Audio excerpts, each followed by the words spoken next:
Welcome to KTV1 news బులెటిన్ల ముందుగా headlines. Shri Shri Shri వరాహ లక్ష్మీ నరసింహస్వామి వారి దేవస్థానం సింహాచలం స్వామి వారి కళ్యాణానికి సర్వం సిద్ధం.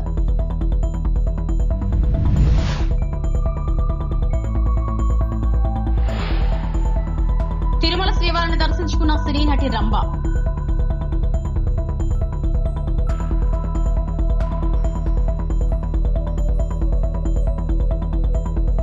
రాజమౌళి ట్వీట్ నా జీవితాన్ని మార్చింది సంపూర్ణేష్ బాబు.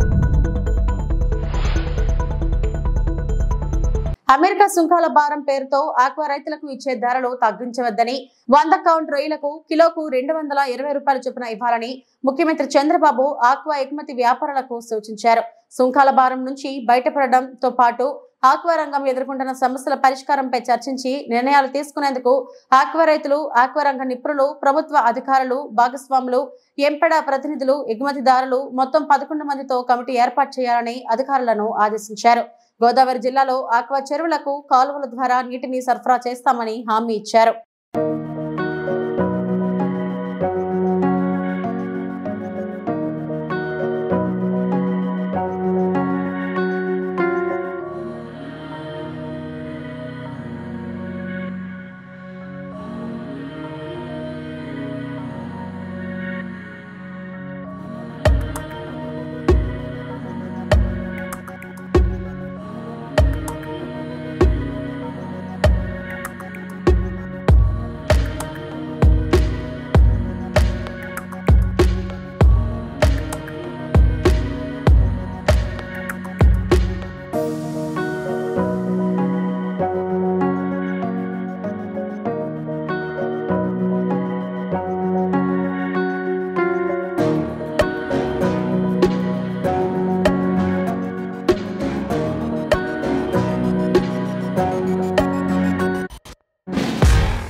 అమరావతిలో మెగా మెడిసిటీ కట్టిస్తా అని చంద్రబాబు చెప్తున్నాడు.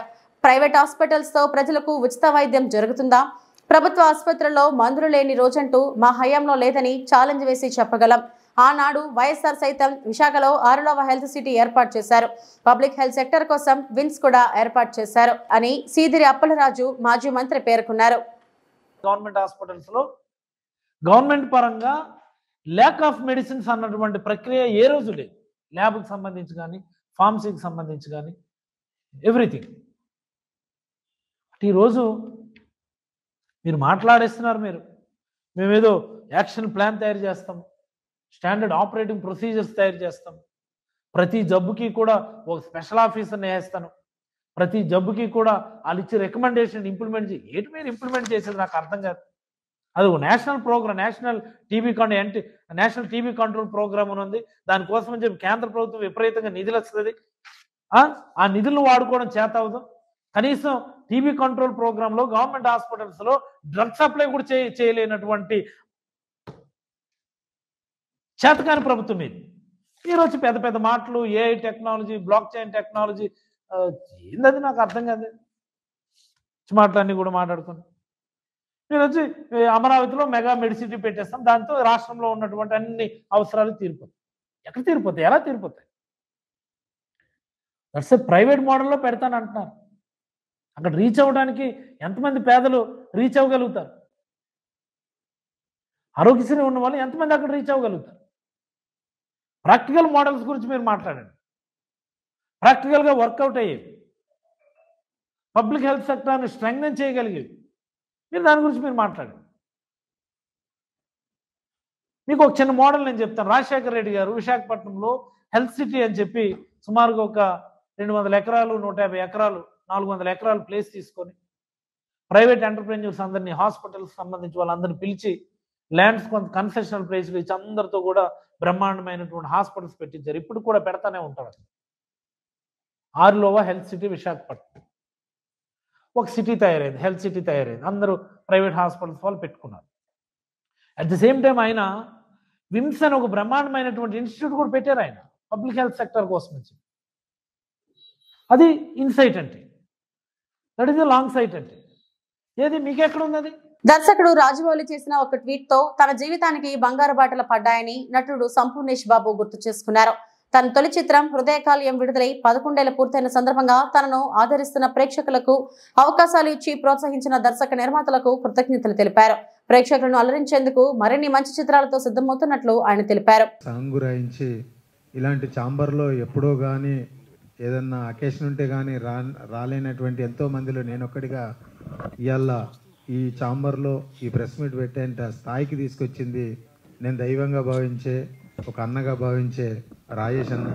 నా పేరు మార్చి అప్పటి నుంచి నా జీవితంలో చాలా మార్పులు. ఆటోలలో తిరిగే నన్ను ఫ్లైట్లలో దింపే రేంజ్కి తెచ్చిండు. నేను వాడుతున్నటువంటి కారు కూడా నిజంగా నేను ఎప్పుడైనా కొననా అనుకున్నది ప్రతిదీ 11 సంవత్సరాల కింద స్టార్ట్ అయినటువంటి జర్నీ ఇప్పటి వరకు నా జర్నీలో అన్ని అద్భుతాలే. వెనక్కి తిరిగి తీసుకుంటే నరసింహాచారికి సంపూర్ణేష్ బాబుకు తేడా ఏంటంటే నక్కకు నాగలోకానికి ఉన్నంత తేడా అనుభవిస్తున్నా. ఇదంతా ఇచ్చినటువంటిది రాజేష్ అన్న. రాజేష్ అన్నకు నా లైఫ్ ఉన్నంత వరకు నేను రుణపడి ఉంటా. మా ప్రయత్నానికి సపోర్ట్ చేసినటువంటి మొదటి గురువు అంటే, మొదటి సపోర్ట్ చేసి మా భుజం తట్టిన వ్యక్తి ఎవరు అని అంటే గురువు గారు రాజమౌళి గారు. సార్ మీకు శిరస్సు వంచి నమస్కరిస్తున్నాను సార్. ఒకరోజు మీరు ఒక ట్వీట్ వేసి నా జీవితాన్నే మార్చేశారు. ఈ 11 ఏళ్ళు సుదీర్ఘంగా హాయిగా ప్రశాంతంగా జరిగిపోయింది. అలాగే మా హృదయకాలం పనిచేసినటువంటి డైరెక్షన్ డిపార్ట్మెంట్ కానీ మహేష్ అన్న, చైతన్య అక్క, కత్తి గారు లేరు ఇప్పుడు మన మధ్యలో, అది బాధాకరం. చాలామంది ఆర్టిస్టులు, Joshua master, dance master, Hari master, వీళ్ళందరికీ నా తోటి నటించిన ఆర్టిస్టులందరికీ పేరు పేరున ధన్యవాదాలు. ఎన్డీఏ కూటమి వంట గ్యాస్ సిలిండర్ పై 50 రూపాయలు పెంచడాన్ని అమలాపురంలో ఎమ్మెల్సీ కుడుపూడి సూర్యనారాయణ రావు తీవ్రంగా విమర్శించారు. కేజీ బేసిన్, తూర్పు పశ్చిమ కృష్ణా జిల్లాల నుంచి గుజరాత్ పెట్రోలియం కార్పొరేషన్, రిలయన్స్ సంస్థలు గుజరాత్ పట్టుకుపోతున్నాయని, ఏపీ పెట్రోలియం కార్పొరేషన్ పెట్టకుండా కేంద్ర పాలకులు, రాష్ట్ర పాలకులు కలిసి గ్యాస్ బండ ధరలు విచ్చలవిడిగా పెంచుతున్నారన్నారు.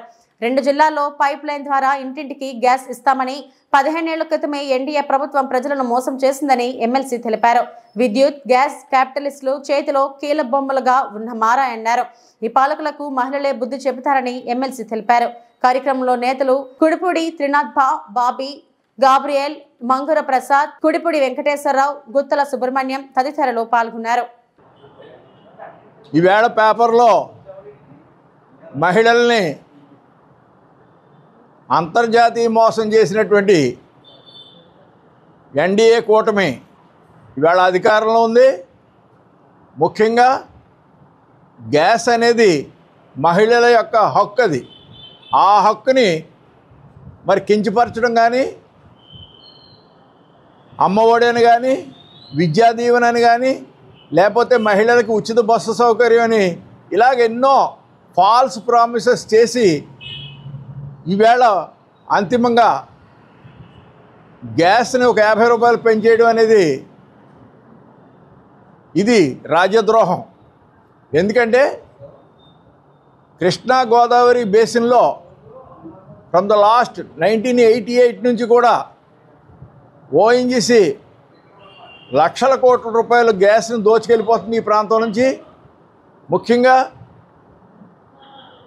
కార్పొరేట్ కంపెనీలకి విచ్చలవిడిగా దోపిడీ చేసి ఇచ్చేస్తున్నారు. ఈ పరిస్థితుల్లో ఉచితంగా నగరం నుంచి గ్యాస్ ఇచ్చేటటువంటి అవకాశాన్ని కూడా ఇవాళ ఎన్డీఏ కూటమి కాలదన్నింది. చంద్రబాబు నాయుడు గారు మొట్టమొదటిసారి 14లో ముఖ్యమంత్రిగా ఉండగా ఆనాడు గ్యాస్ పైప్ లైన్లన్నీ కూడా భూగర్భంలోంచి ఇస్తాం, మేము మహిళలందరికీ అతి తక్కువ రేటు గ్యాస్ ఇస్తామని చెప్పి ఇప్పటికీ 15 ఏళ్ల నుంచి ఆ పైప్ లైన్ల కోసం భూములన్నీ కూడా గొల్ల చేసేసి ఇవాళ పట్టణాల్లో కానీ చుట్టుపక్కల కానీ ఈ 2 జిల్లాల్లో ఈస్ట్ అండ్ వెస్ట్ గోదావరిలో వేశారు కానీ ఇంతవరకు గ్యాస్ అనేది ఇవ్వలేదు. ఇంతకన్నా ముఖ్యంగా నగరంలో ఉన్నటువంటి GAIL gas authority of India limited వారి దగ్గర మనం గ్యాస్ని అక్కడ బయట వాటర్ ట్యాప్లో పెడితే ఆడపిల్లలు వెళ్ళి ఉచితంగా పట్టుకునేటువంటి సౌకర్యం ఉంది, అయినా కూడా గ్యాస్ ఇవ్వట్లేదు. ఈ గ్యాస్ గుజరాత్ పట్టిపోతున్నారు కానీ రిలయన్స్ కానీ అంబానీ గారు కానీ లేకపోతే గుజరాత్ పెట్రోలియం కార్పొరేషన్ కానీ ఇంతమంది తీసుకెళ్ళిపోతున్నా ఇక్కడ మాత్రం గ్యాస్ ఇవ్వట్లేదు పైప్ లైన్ ద్వారా. ఈవేళ ఆంధ్రప్రదేశ్ పెట్రోలియం కార్పొరేషను ఏ అవసరాల కోసం అయితే మీరు ఇవ్వట్లేదో ఎన్డీఏ కూటమిలోంచి తక్షణం బయటికి రావాలని మరి చంద్రబాబు నాయుడు గారిని కానీ పవన్ కళ్యాణ్ గారిని మేము కోరుతున్నాం. అలాగే గత 6 నెలల క్రితం honourable supreme court chief justice Shri Chandrachud గారు అలాగే 9 మంది కాన్స్టిట్యూషనల్ జడ్జెస్ కూడా మన ప్రాంతంలో ఉన్నటువంటి గ్యాస్ ఆయిల్ ఖనిజాల నుంచి తీసినటువంటి రాయల్టీని సుమారు 50,000 కోట్ల రూపాయలని తక్షణం రిలీజ్ చేయమని చెప్పడం జరిగింది. అయినా కూడా ఎన్డీఏ కూటమి స్పందించట్లేదు. శ్రీ శ్రీ శ్రీ వరాహలక్ష్మి నరసింహస్వామి వారి దేవస్థానం సింహాచలం వారి కళ్యాణానికి సర్వం సిద్ధం. ఈవోకే సుబ్బారావు ప్రముఖ పుణ్యక్షేత్రంగా విరాజిల్లుతున్న సింహాచలం శ్రీ వరాహలక్ష్మి నరసింహస్వామి వారి వార్షిక కళ్యాణం అత్యంత వైభవంగా జరగనుంది. సింహాచలంలో కొలువుదీరిన శ్రీ వరాహలక్ష్మి నరసింహస్వామి వారికి వార్షిక కళ్యాణ మహోత్సవాన్ని మంగళవారం 8వ తేదీ చైత్ర శుద్ధ ఏకాదశి రోజున అంగరంగ వైభవంగా జరగను. ఈ కార్యక్రమానికి నాందిగా సోమవారం ఆలయ కార్యనిర్వహణాధికారి కె సుబ్బారావు ఆధ్వర్యంలో స్థానాచార్యులు డాక్టర్ బిపి రాజ్గోపాల్, ప్రధాన అర్చకులు Srinivasacharyulu, executive engineer Srinivasaraju, engineering అధికారులతో కలిసి రథసారథి లక్ష్మణరావు వారి యొక్క సిబ్బందితో రథం సిద్ధం చేశారు. నేడు సింహగిరిపై స్వామివారి వార్షిక కళ్యాణం ఉత్తర రాజగోపురంకు ఎదురుగా గల కళ్యాణ మండపంలో ఏర్పాటు చేసే భారీ వేదిక మీద పాంచరాత్ర ఆగమ శాస్త్ర ప్రకారం వైదికులు శాస్త్రోక్తంగా ఈ కళ్యాణాన్ని నిర్వహిస్తారు. గోవిందరాజస్వామి, శ్రీదేవి, భూదేవిల ఉత్సవ మూర్తులను శోభాయమానంగా అలంకరించి వేదికపై అధిష్ఠింపచేసి విశ్వక్సేన పూజ, పుణ్యహవచనము, యజ్ఞోపవిత ధారణ, జీలకర్ర బెల్లం, మాంగళ్య ధారణ, తలంపురాలు తదితర ఘట్టాలు ఈ ఉత్సవంలో భక్తులకు ఆనందాన్ని కల్పిస్తాయి.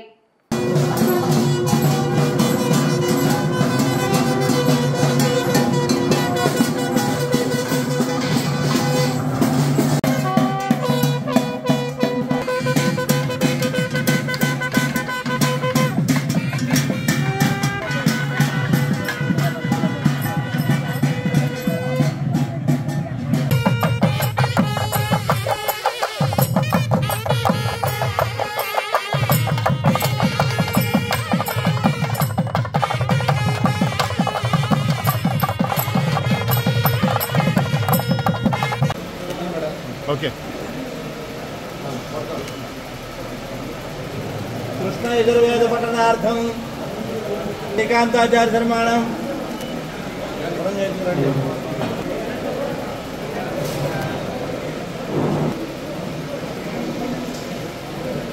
సామవేద పఠనార్థం త్వామహం శతరాజలేరు వేద పఠనార్థం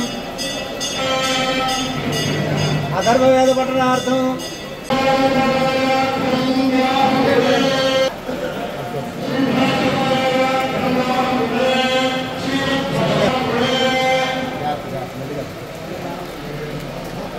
చిన్నగారు గురిగారు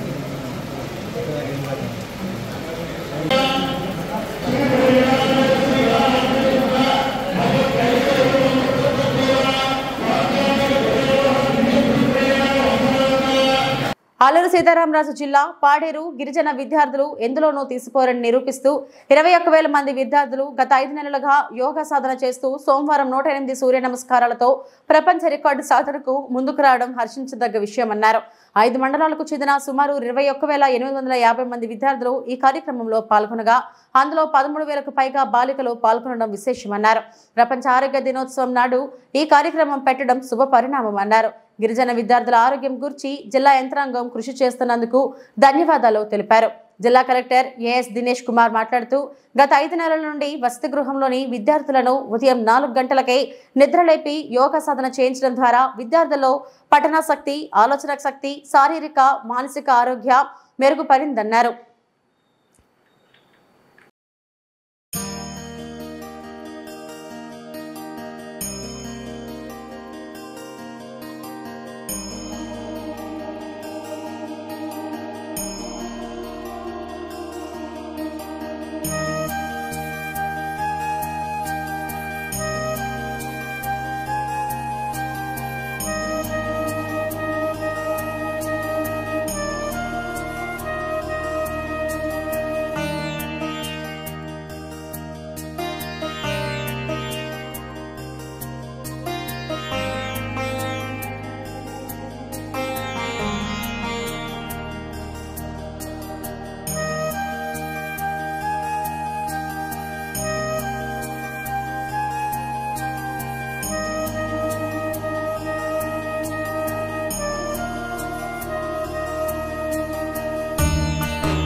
చాలా శక్తి కావాలి, చాలా ఓపిక కావాలి, చాలా క్రమశిక్షణ కావాలి. ఇవన్నీ నేర్చుకున్నటువంటి నా గిరిజన విద్యార్థులకి ముందుగా నా హృదయపూర్వకమైనటువంటి అభినందనలు తెలియజేస్తున్నాను. చాలా మంది పిల్లలు కూర్చొని రెడీగా ఉన్నారు. I been waiting for this. నేను యాక్చువల్గా అయితే ఉదయం నుంచి దీనికోసం వెయిట్ చేస్తున్నాను. మీ ప్రోగ్రాం కోసమే మేము ఇక్కడి నుంచి వచ్చాం. మీ ప్రోగ్రాం చూడటానికే వచ్చాం. ఖచ్చితంగా చూస్తాం మీ ప్రోగ్రాం. చాలా చక్కగా చేయండి. ఈ ప్రోగ్రాం అంటే మీరు ఈ యోగా నేర్చుకోవటం వల్ల, సూర్య నమస్కారాలు చేయడం వల్ల మీకు జ్ఞాపక శక్తి పెరుగుతుంది, మీకు క్రమశిక్షణ పెరుగుతుంది, మీకు ఆత్మస్థైర్యం పెరుగుతుంది, ముఖ్యంగా ఓపిక పెరుగుతుంది. దానివల్ల ఎక్కువసేపు చదువుకోగలుగుతారు, మంచి మార్క్స్ తో పాస్ అవ్వగలుగుతారు. అనవసరమైన విషయాలన్నీ మెదడులో ఉండకుండా ఎప్పుడూ చదువు మీద కాన్సన్ట్రేట్ చేయగలుగుతారు. అలాగే చక్కగా ఆడుతున్న విద్యార్థులు కూడా ఆటల మీద కాన్సన్ట్రేట్ చేయగలుగుతారు. మీ ఉన్నతమైన భవిష్యత్తుకి ఇది చాలా బాగుంటుందని నేను మనస్ఫూర్తిగా కోరుకుంటూ, ఇది ఖచ్చితంగా గిన్నీస్ బుక్ ఆఫ్ వరల్డ్ రికార్డుకు వెళ్ళాలని మనస్ఫూర్తిగా కోరుకుంటున్నాను. ఇట్లాంటి ఒక కార్యక్రమాన్ని రూపొందించినందుకు ముఖ్యంగా జిల్లా అధికారులందరికీ పేరు పేరున, కలెక్టర్ గారి ఆధ్వర్యంలో ఉన్నటువంటి అందరి అధికారులకి పేరు పేరున, అలాగే ఇక్కడ కూర్చున్నటువంటి పిల్లలందరికీ కూడా నా శుభాశీస్సులు. ముఖ్యంగా టీచర్స్ అందరికీ నా హృదయపూర్వకమైనటువంటి, గురువులకు ఎప్పుడు కూడా ఎంత దండం పెట్టినా తక్కువే. గురు బ్రహ్మ గురు విష్ణు గురుదేవో మహేశ్వర. కాబట్టి గురువులందరికీ నా హృదయపూర్వక అభినందనలు. ముఖ్యంగా ఈరోజు వరల్డ్ హెల్త్ డే కాబట్టి హెల్త్ మీద మీరు ఇంత కాన్సన్ట్రేట్ చేస్తున్నందుకు నా హృదయపూర్వకమైనటువంటి అభినందన తెలియజేసుకుంటూ, ఎందుకంటే స్పీచ్లతో మీ కాలం వేస్ట్ చేయదలుచుకోలేదు. మీరందరూ సూర్య నమస్కారాలు చేస్తే చూడాలి, మా బిడ్డలు చేస్తే నేను చూసి మురిసిపోవాలని వచ్చాం. మీ అందరికీ ఆ భగవంతుడు ఆయురారోగ్య ఐశ్వర్యాలు ఇచ్చి ఎల్లప్పుడూ చక్కగా చదువుకొని మంచి ఉన్నతమైన భవిష్యత్తుకి, ఉన్నతమైన ఉద్యోగాల్లో, ఉన్నతమైనటువంటి శిఖరాల్లో ఉండాలని మనస్ఫూర్తిగా ఒక అమ్మగా కోరుకుంటున్నాను. Thank you. Duvvada police station లో సౌత్ ఏసీపీ త్రినాథ్ ఆధ్వర్యంలో మీడియా సమావేశాన్ని ఏర్పాటు చేశారు. ఈ సందర్భంగా ఆయన మాట్లాడుతూ, ఈ నెల 7వ తారీఖున అగనంపూడి టోల్ ప్లాజా వద్ద వెహికల్ తనిఖీ చేయగా 112 కేజీల గంజాయిని ఆటో తరలిస్తుండగా పట్టుకున్నట్లు తెలిపారు. సంఘటన స్థలంలో ఆటో మరియు పల్సర్ మోటార్ సైకిల్ను స్వాధీనపరుచుకున్నట్లు తెలిపారు. నిందితులు 3 జీమాడుగులకు చెందినవారుగా గుర్తించారు.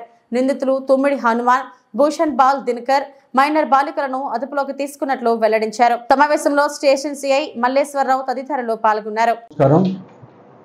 మన రాష్ట్ర ప్రభుత్వం ప్రతిష్టాత్మకంగా ఈ ఆంధ్రప్రదేశ్లో గంజాయి నిర్మూలించాలనే ఒక దృఢ సంకల్పంతో దానిలో భాగంగా respected DGP sir and CP గారు ఉత్తర్వుల మేరకు నిన్న దువ్వాడ సిఐ గారు అలాగే టాస్క్ ఫోర్స్ వారికి వచ్చిన సమాచారం మేరకు టోల్ ప్లాజా దగ్గర వెహికల్ చెకింగ్ నిర్వహించడం జరిగింది.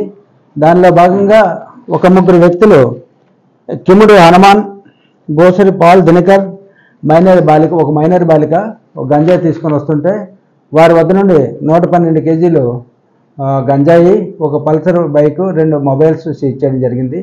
ఈ గంజాయి ఎక్కడిదని ఎంక్వైరీ చేయగా అఖిల్ అనే వ్యక్తి జీమాడుగు నుండి తీసుకొచ్చి వాళ్ళకి అమ్మినట్టు చెప్తున్నారు. అయితే ఈ గంజాయిని బెంగళూరు తీసుకెళ్లాలనే ఆలోచనతో వాళ్ళు తీసుకెళ్తుంటే మార్గ మధ్యంలో మనకు సమాచారంతో ఇది పట్టుకోవడం జరిగింది. ఇంకా దీని తాలూగా మూలాలు ఎక్కడెక్కడ ఉన్నాయనేది కూడా ఎంక్వైరీలో జరిగింది. వీళ్ళు ప్రీవియస్ కేసెస్ ఉన్నాయో లేవనేది ఎంక్వైరీ చేయడం జరిగింది. దాంట్లో సీసీటీవీఎస్ అదర్ సిస్టమ్స్లో వెరిఫై చేస్తే వీళ్ళకి మొదటిసారి కేసు, ఇంతకుముందు కేసులు లేవు. ఇదే తొలి కేసు. దీని కాస్ట్ సుమారు 4 లక్షల నుండి 4.5 లక్షల వరకు దీని విలువ ఉంటుందని తెలుస్తుంది మనకు. 112 కేజీలు ఆటోలో తీసుకొస్తుంటే పట్టుకోవడం జరిగింది. ఆటోను కూడా సీజ్ చేయడం జరిగింది. ఒక పల్సర్ బైక్ కూడా ఫాలో అవుతుంటే పల్సర్ బైక్ని కూడా పట్టుకోవడం జరిగింది. వాళ్ళ దగ్గర నుండి 2 మొబైల్స్ కూడా సీజ్ చేయడం జరిగింది. టీచర్ వేధింపులు భరించలేక చేయి కోసుకొని ఆత్మహత్యాయత్నం చేసిన 9వ తరగతి విద్యార్థిని యామిని స్టడీ అవర్స్ కు లేటుగా వచ్చిందని 3 గంటల పాటు నిలబెట్టిన ఇంగ్లీష్ టీచర్ కళ్యాణి వాటర్ తాగనీయకుండా బాత్రూమ్ కూడా వెళ్ళనీయకుండా పనిష్మెంట్ ఇచ్చిన టీచర్ కళ్యాణి మనస్తాపానికి గురై చేయి కోసుకున్నానంటున్న స్టూడెంట్ యామిని విద్యార్థిని వేధించిన టీచర్పై చర్యలు తీసుకోవాలంటున్న విద్యార్థి తల్లిదండ్రులు విద్యా సంఘాలు ఘటనపై విచారణ చేపట్టిన ఎంఈఓ నాకు అవసరం లేదు చెప్పినా కూడా మేడం వింటలేదు నేను అప్పటికి ఇంకా వదిలేతాంలే మేడం ఇంకా అడ్జస్ట్ చేసుకుని ఉంటుంది అర్థం చేసుకుంటాను అనుకున్నా అర్థం చేసుకోలేదు మేడం ఇప్పటికీ ఇంకా దాన్ని ఇంకా పెద్దగా చేసి ఇష్యూ చేసి నన్ను ఇట్లా ఇబ్బంది పెడుతుంది ఇంకా పేరెంట్స్ చెప్తామంటే వాళ్ళు ఉన్న ప్రాబ్లమ్స్ ఇంకా నాకు అర్థం